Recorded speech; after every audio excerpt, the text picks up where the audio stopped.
नमस्कारम साथियों, मैं आज आपके लिए 19 जुलाई को होने वाले RSCIT पेपर हेतु 35 प्रश्नों की सीरीज लेकर आया हूं। ये सीरीज आपके पास एग्जाम तक 5 से 6 होनी है, जो आपको ध्यान से सुननी है व समझनी है। यहाँ से लगभग 90% आपके प्रश्न आ जाएंगे, इसलिए इसे ध्यान से सुने व समझे। पहला प्रश्न है, कंप्यूटर का मस्तिष्क किसे कहा जाता है? तो कंप्यूटर का ब्रेन हम कहते हैं सीपीयू को। कंप्यूटर का ब्रेन कहते हैं हम सीपीयू को, और सीपीयू की फुल फॉर्म होती है साथियों सेंट्रल प्रोसेसिंग यूनिट।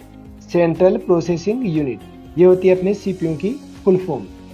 इसके अलावा दे रखा है हमें रैम, तो random access memory, ROM, read only memory, hard disk. ये तीनों तो मेमोरी होती है। तो कंप्यूटर का मस्तिष्क हो गया अपना सीपीयू। ऑप्शन बी आंसर एकदम सही है।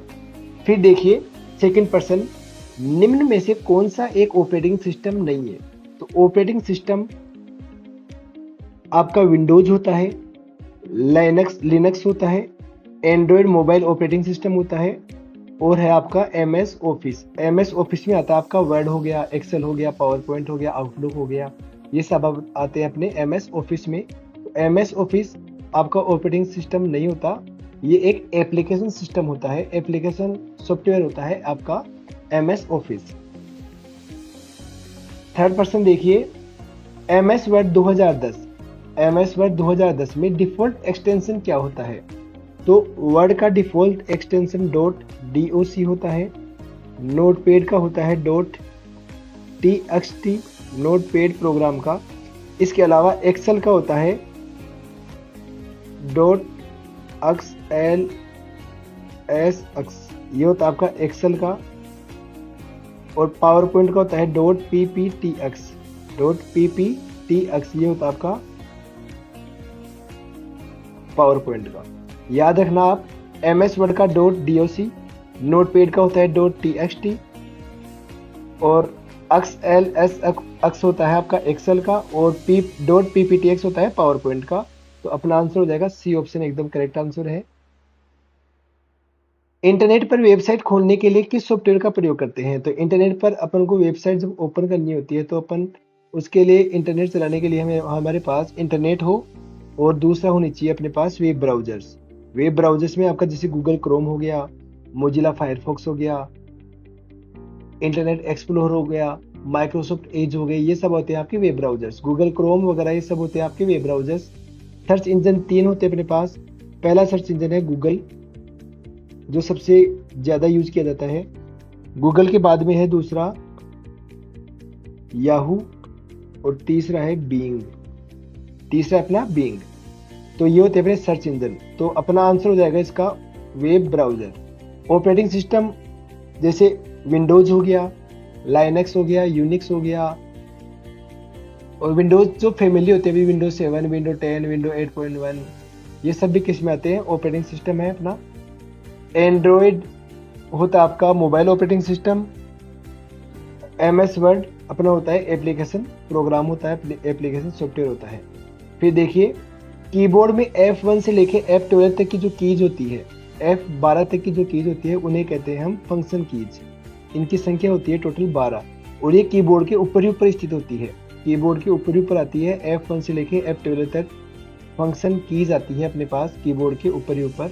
याद रखना अच्छे से, काफी बार प्रश्न आया हुआ है यहाँ से। फिर अगला क्वेश्चन है, कंप्यूटर में डेटा को स्थायी स्थायी बोला है यहाँ पे, परमानेंटली रूप से सेव करना है, तो किस मेमोरी का प्रयोग करते हैं? तो स्थायी, अगर आपको स्थायी रूप से सेव करना है हमेशा, तो आपका ऑप्शन होगा रोम। अब देखना, रोम की full form read, O for only, और M for memory. Read only memory यानी कि जिससे ऐसी मेमोरी जिसमें सिर्फ अपने पढ़ने का काम करे, सिर्फ क्या करे? पढ़ने का काम। तो वो होती है आपकी रीड ओनली, यानी कि रीड ही करना आपको ओनली बस।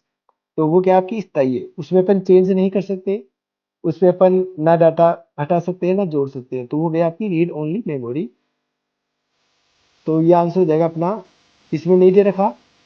अब देखिए रैम, रैम क्या है? आपकी अस्थायी मेमोरी है। केस मेमोरी सबसे तेज मेमोरी होती है, केस मेमोरी। लेकिन ये भी क्या है, अस्थायी मेमोरी है। फिर है सेकेंडरी मेमोरी। सेकेंडरी मेमोरी में क्या आता है अपने पास, जैसे अब आपका पेन ड्राइव हो गया, हार्ड डिस्क हो गई, सीडी हो गई, डीवीडी हो गई, ये भी क्या है, ये भी स्थायी मेमोरी है। अगर आपको रोम नहीं दे रखा है तो अपना आंसर क्या हो जाएगा, सेकेंडरी मेमोरी हो जाएगा। फोर्थ आपका रजिस्टर मेमोरी, तो अपना आंसर हो जाएगा सेकेंडरी मेमोरी। अगर इसकी जगह रोम होता तो वो भी अपना, यानी कि वो भी अपना आंसर हो जाता है यहाँ पे। फिर दोनों में से एक ही ऑप्शन होता है अपने पास। फिर यूआरएल का पूर्ण नेम। यूआरएल का पूरा नाम होता है uniform resource locator. Option A एकदम करेक्ट आंसर है।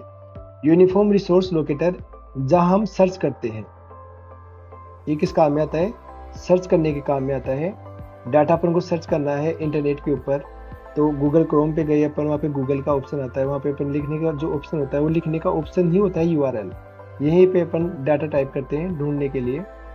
एमएस एक्सेल में किसी भी फॉर्मूले को शुरू करने के लिए किस चिन्ह का प्रयोग करते हैं, अपन करते हैं बी ऑप्शन का, बराबर का जो चिन्ह होता है उसका प्रयोग करते हैं हम।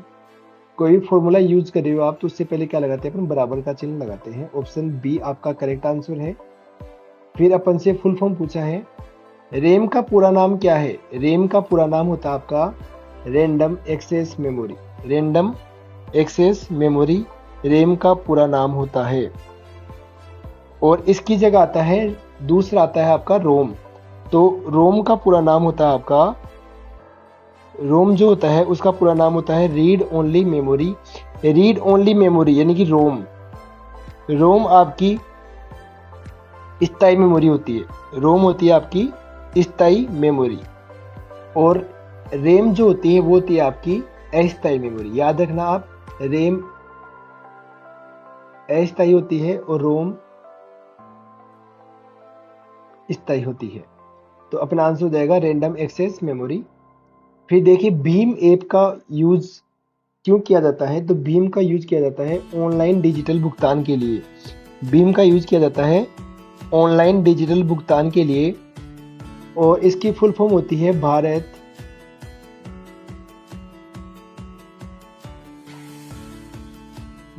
Interface for money. Bharat interface for money Bhim की फुल फॉर्म होती है।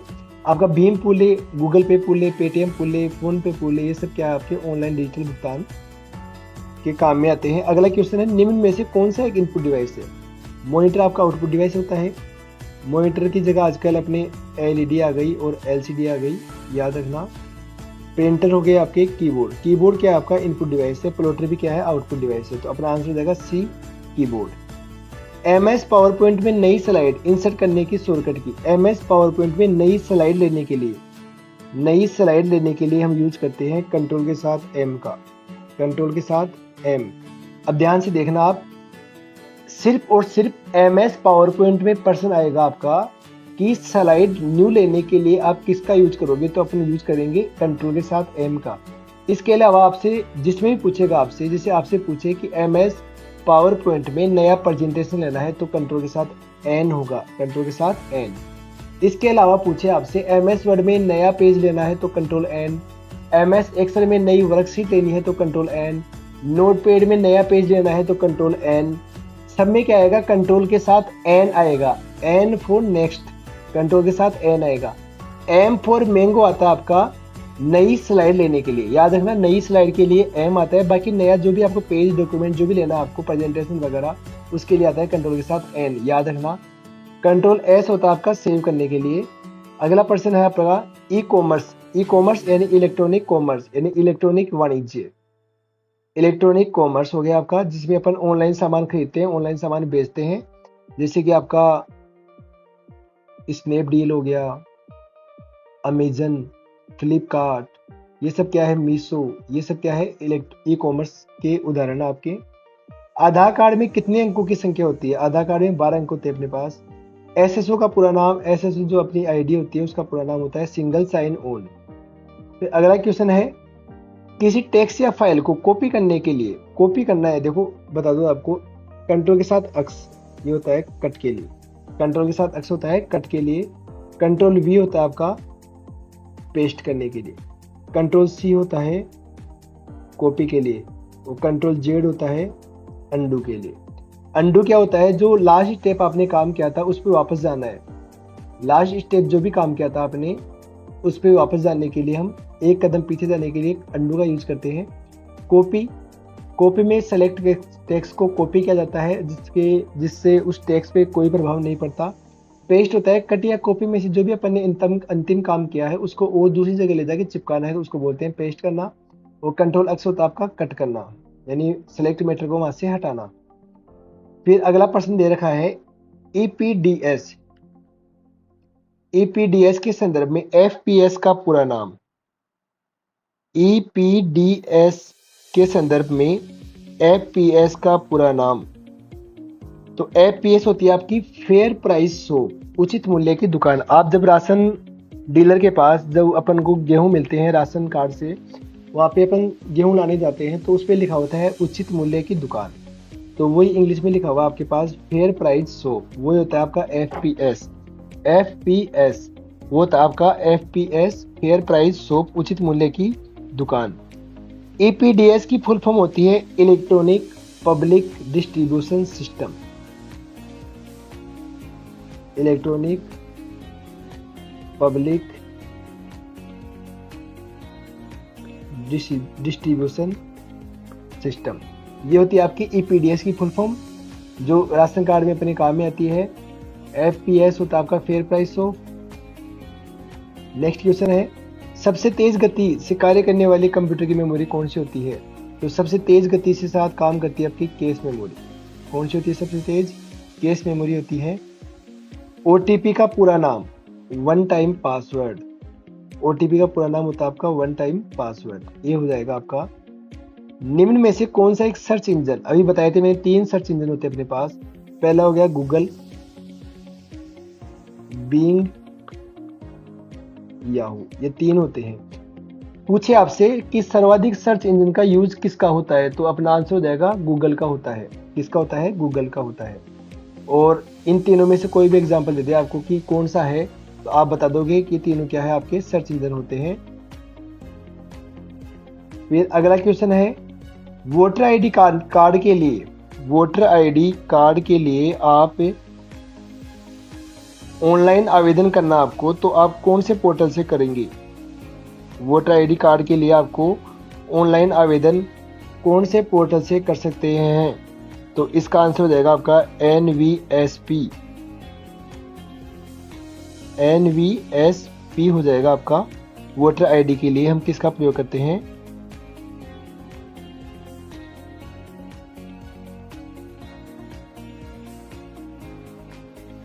NVSP, national voter service portal. NVSP राष्ट्रीय मतदाता सेवा पोर्टल। राष्ट्रीय मतदाता सेवा पोर्टल हो जाएगा आपका। फिर देखिए आप अगला है आपका, जैसे आईआरसीटी दे रखा है Indian railway catering tourism and corporation. Indian railway catering and tourism corporation, ये रेलवे की वेबसाइट होती है आपकी। रेलवे से समझ या किसी कारणवश वह मैसेज गया नहीं अगले के पास, तो वह आपका सेव होता है ड्राफ्ट के अंदर। कहाँ सेव होता है आपका? ड्राफ्ट के अंदर। और ये जो आपका @gmail.com होता है, ये होता है आपका यूजर नेम। ये कुछ याद रखना आप बातें जीमेल से संबंधित। अगला प्रश्न है आपका MS एक्सेल 2010 में डेटा को चित्र के रूप में दिखाने के लिए हम चार्ट्स का प्रयोग करते हैं। किसका प्रयोग करते हैं? चार्ट्स का। एक बाइट में कितने बिट होते हैं? एक बाइट में 8 बिट होते हैं। कितने बिट्स होते हैं? 8। और 1 केबी में कितने बिट्स होते हैं? 1 केबी यानी कि 1024 बिट्स बनाकर क्या बना रहे हैं आपका? 1 केबी। 1 केबी बना रहे हैं। जब 1024 केबी इकट्ठे होते हैं तो क्या बनता है आपका? 1 MB बनता है, मेगाबाइट किलोबाइट। और जब 1024 MB इकट्ठे होते हैं तो आपका बनता है 1 GB, जिसको 1 GB डाटा होता है आपका, वो किससे बनता है आपका? 1024 MB से बनता है। और जब 1024 GB इकट्ठा होता है तो क्या बनता है आपका? 1 TB बनता है। क्या बनता है आपका? 1 TB बनता है। याद रखना, गीगाबाइट, टेराबाइट, मेगाबाइट और किलोबाइट। साइबर सुरक्षा में फायरवॉल, फायरवॉल क्या करता है? हमें इंटरनेट से जो भी खतरे होते हैं उनसे बचाता है। अनाधिकृत पहुंच और खतरों से बचाता है कौन? फायरवॉल। आईआरसीटीसी किससे संबंधित है? रेलवे से संबंधित है। इंडियन रेलवे,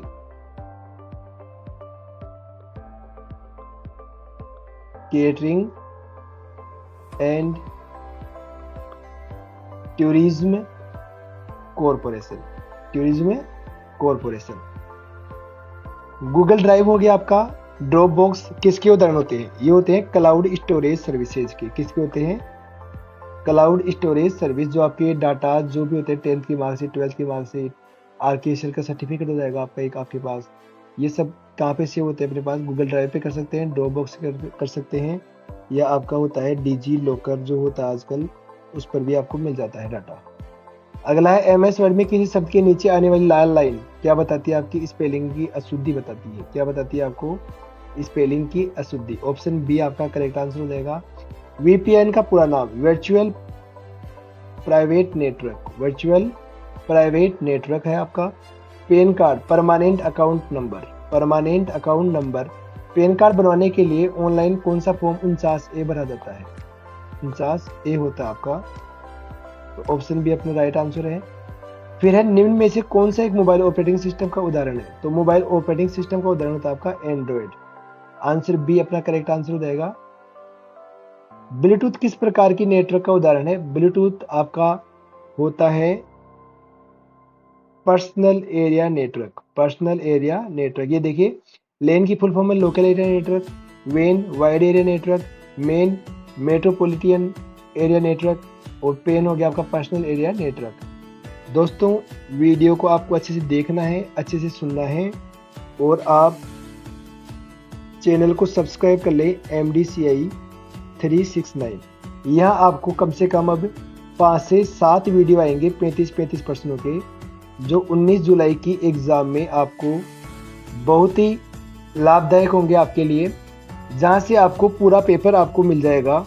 यहीं आपको पूरा पेपर इन्हीं प्रश्नों में सॉल्यूशन मिल जाएंगे आपको। जब आप पेपर दे के आओगे तो आपको पूरे आंसर वहाँ आएंगे, ये मेरी गारंटी है वहाँ पे। इसलिए आप चैनल पे बने रहें, चैनल को सब्सक्राइब कर लें। अगर नहीं किया है तो अपने यार दोस्तों के साथ शेयर कर दें जिनकी एग्ज़ाम है RSCIT की। 19 जुलाई को आपकी एग्ज़ाम है। 5 से 7 दिन में आपके एडमिट कार्ड आ जाएंगे, यानी कि नेक्स्ट संडे जो आ रहा है उसको आपकी एग्ज़ाम होनी है। इसलिए आप अच्छे से पढ़ें। इसके अलावा ये क्वेश्चन आपको कंप्यूटर अनुदेशक में भी लाभकारी होंगे। अतः चैनल को सब्सक्राइब करना ना भूलें। धन्यवाद।